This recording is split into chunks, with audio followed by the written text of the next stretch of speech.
how to do like the whole arrangement today. Okay, welcome back to episode 2 of How to Write a Banger. Now, this time I'm going to be talking about my process on writing jazz waltzes, right? So usually I write things in 4/4, which would be something like a bossa nova or a cha-cha or just a regular swing tune. But a jazz waltz is in a different time signature, which means that there's different number of pulses in the actual beat. So it'd be more like a...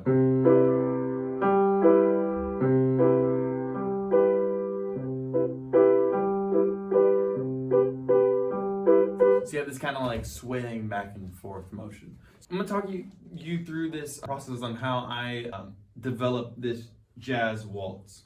So first things first, for almost every single one of the jazz tunes that I write, I begin with what the rhythm section is doing.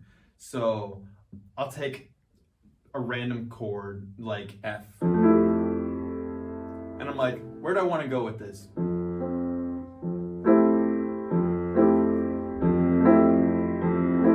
So you have this F major, right? And the triad one whole step above that is G major.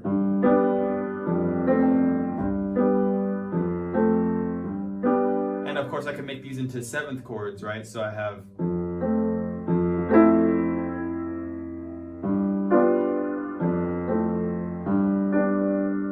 But I think that F in that G makes it too tense. So one way that I'm going to open up is I'm going to do 2 things. First, I'm going to make these 9ths, and then I'm going to make the G major a G major 9. So now we have this really big, wide, like ethereal sound, right?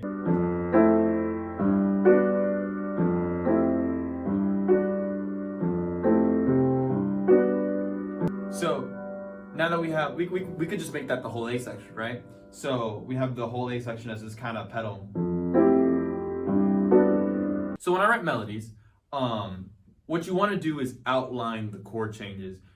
You can always go back on that, or you can base you can do a top-down approach where you write the melody and then you do the chords underneath. But typically, if I'm going to write the chords first and then I come up with the melody, I want the melody to kind of accent the colorful tones of the chord progression. So if I have this the F major 9 going to a G major 9, the most colorful notes are G, right? Because that's the 9 of that F major, or that A, right? And then also you have that E right there. All of those kind of bring it out, rather than this C and F, which don't really do too much, right? So you have... They don't really do too much to actually make the chord feel more open, right? So then you have this G major 9. Now, what are the colorful tones in that? That's really colorful, because that's completely different than this.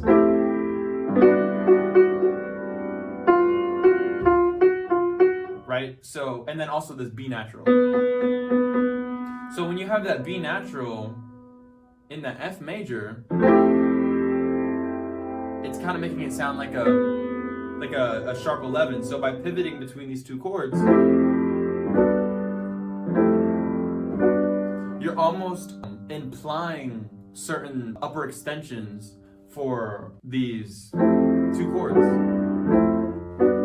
While I'm playing and you might be hearing this, it's not completely out of the picture to have this sound.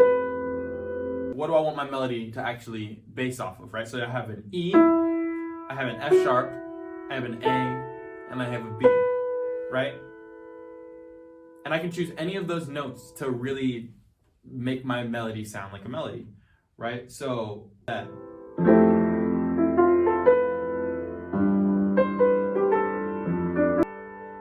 Right? So you have this kind of idea, right? So when I write waltzes, I want to have this kind of, I want to feel like it's in 3, right? You can always write a waltz that feels like it's in 1, right? Someday my Prince Will Come is a great example of that. 1, 2, 3. Right, I'm feeling that in 1. But if I do this,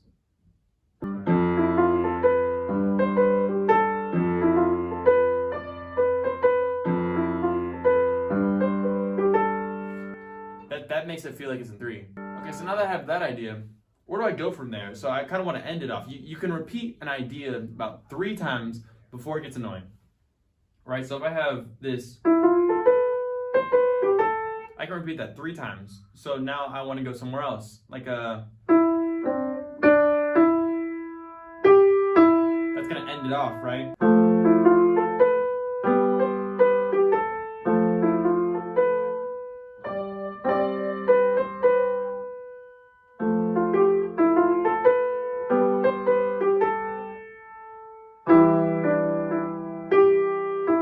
Right, so I went to an E sound there. So now we want to fill that up. What type of chord do you want there?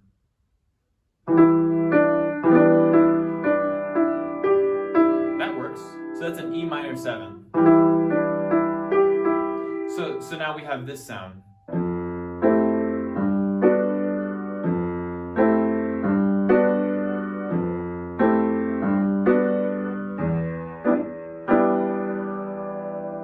So we can do 2 things. We can either have it just land on that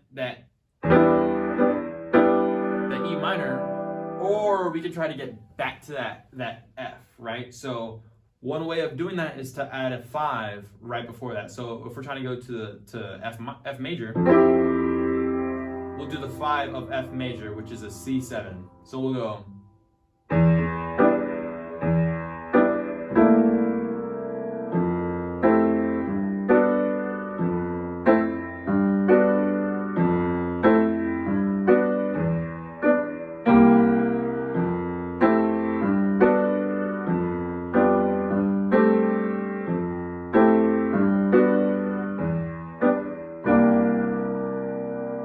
Okay, so now that we have the A section written out, what do we do for the bridge? We can go anywhere that we want. A great place to go on the bridge is either the 3 chord or the 4 chord, right? They have their pros and cons. I think that for this tune, I think I'm gonna go to the 3 chord. And then I'm going to do a walk down using 2 5s to get back to an F major. So we're on 3, 6, 2, 5, 1. And I'm altering all those 5 chords. So you have minor 3, then you have 6, but it's a dominant 6 with a flat 9, minor 2, dominant 5, and then back to the 1. So now we come up with a melody that outlines that chord progression, right? So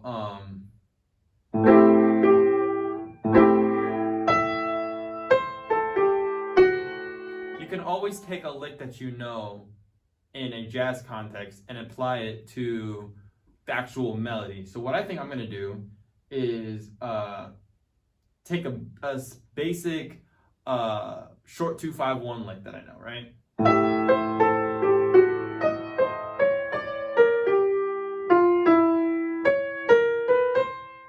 Right, but I'm gonna alter it so that actually fits into that 3-4 context.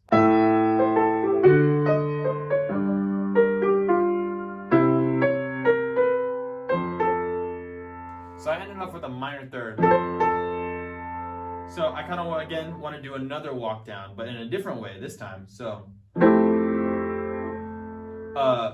a common progression to get back to 1 again. We did the 3 6 2 5. So we're gonna go 1 4, and then we're gonna do a 2 5 to D minor.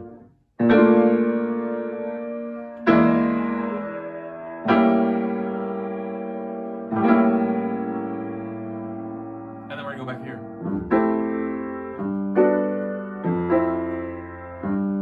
Okay, so now why does that work? Why does going to this chord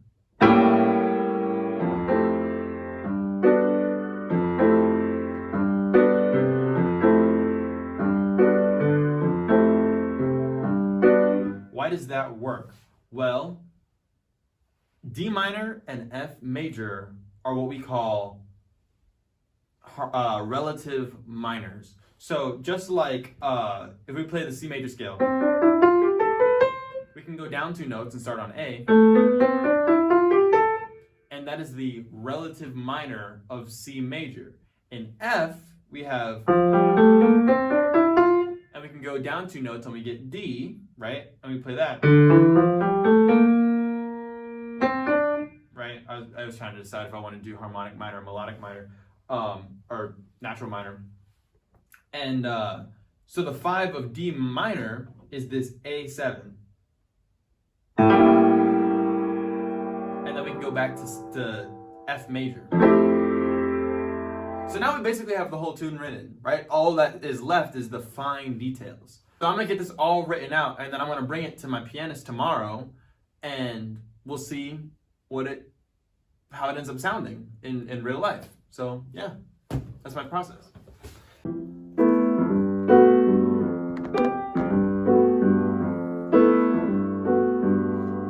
I was gonna tell you maybe on the C instead of the E minor. Maybe that might sound good. You can see.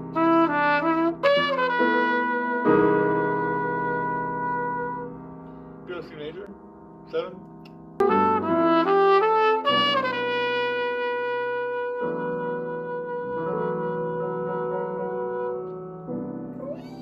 That's what you did. What is that? It's a sharp 11. Yeah, there you go. So do like a D major chord at the end. No, like a C major and then like a D major third inversion. Yeah, but higher. Yeah, there you go.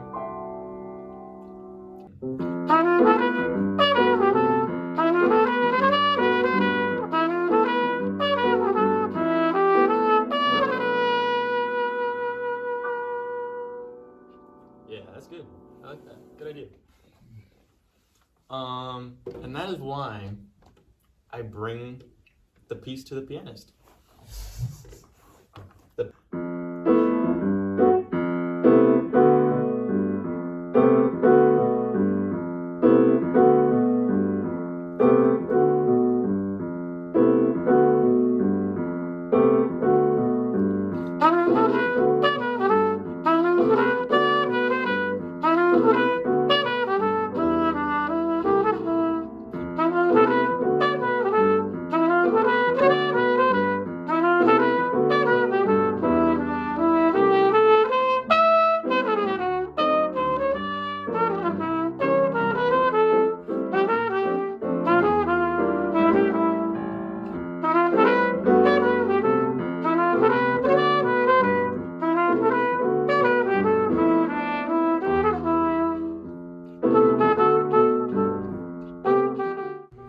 So that's how the piece turned out. I think it turned out really good. I think it really hits that Dave Brubeck sound, Paul Desmond sound.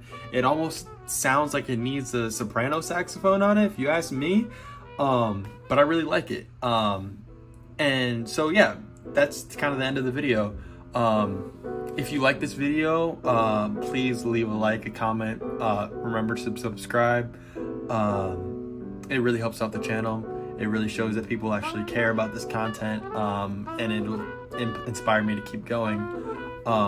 So yeah, thanks for watching, and I hope you guys have a good day. Stay snazzy.